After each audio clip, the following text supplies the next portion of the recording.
Welcome to Fear Street.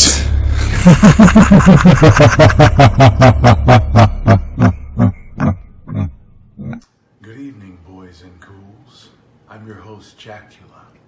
Tonight's episode is all about a young man who had an encounter with an unidentified flying object and the ensuing terror which followed. So lock those doors, turn out the lights, and get cozy. We're about to enter Fear Street, where nightmares come alive.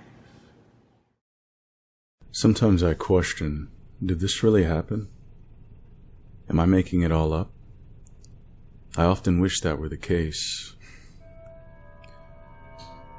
Where do I begin?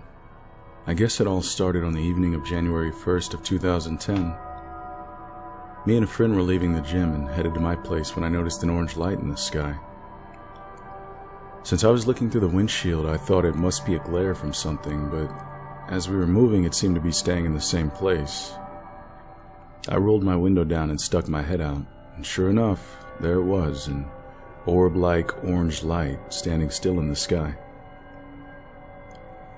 It was maybe a few hundred feet up, hovering over the field next to my apartment. I thought maybe I was imagining it, but when I asked my friend if he saw it, he told me that he did. We tried to figure out what it was, but to no avail.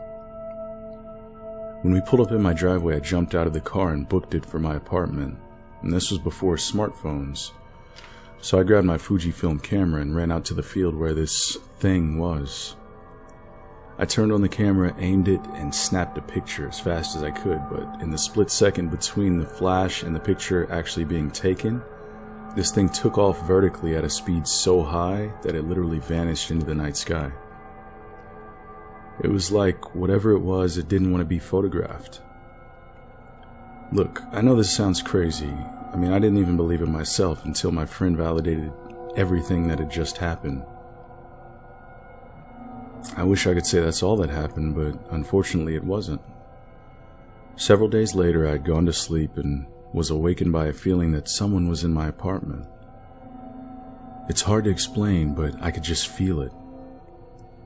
Now, my bed was close to my bedroom door, so I lifted my head and looked out of my bedroom door into the hallway across my apartment.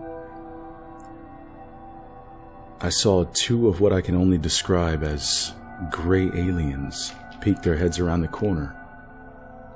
They were very short, like midgets.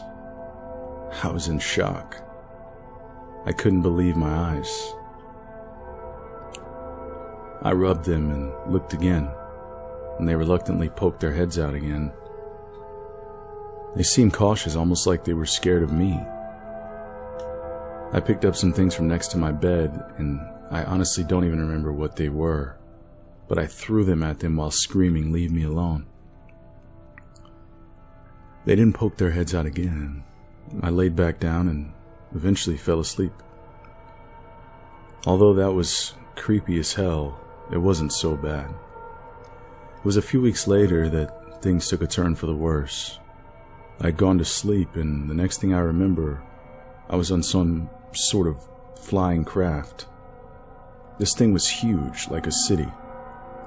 I was sneaking around on it, looking for a way out. There were other people on the ship, although I don't remember anyone talking for some reason. It's all a little fuzzy. The next thing I remember is being strapped to some sort of operating table. There were more so-called gray aliens. They looked just like the little ones I had seen before, except these guys were super tall, like 7 feet. They walked over to me, and I struggled, trying to get free, but I couldn't budge. They had huge black eyes, completely devoid of emotion, or a soul. One of them grabbed this skinny metallic thing and held it above me. He then started to bring it down towards me, and I began to freak out. I figured he was going to put it in me somehow, and I didn't want any part of that. I was so terrified. As that thing got closer and closer to me, I tried with all my strength to get free, but to no avail. He was getting closer and closer, and although I had no idea what that thing was or what he was going to do with it, I sure as hell didn't want to find out. I remember hearing a preacher say that if you call on the name of God, it would stop demons and negative entities of all types from harming you. Now, I'm not religious at all, but desperate times call for desperate measures. I screamed out Emmanuel at the top of my lungs. I was immediately pulled out of the ship, and I passed through what looked like a portal of some sort. Then I felt myself fall into my body, or at least that's what I felt like, and I finally woke up. I was shaken up for sure, but relieved to be back home. That was 9 years ago, and I haven't had any experiences with those beings since then, but it's something I'll never forget. Sometimes I still look back in disbelief. It just doesn't seem possible, does it?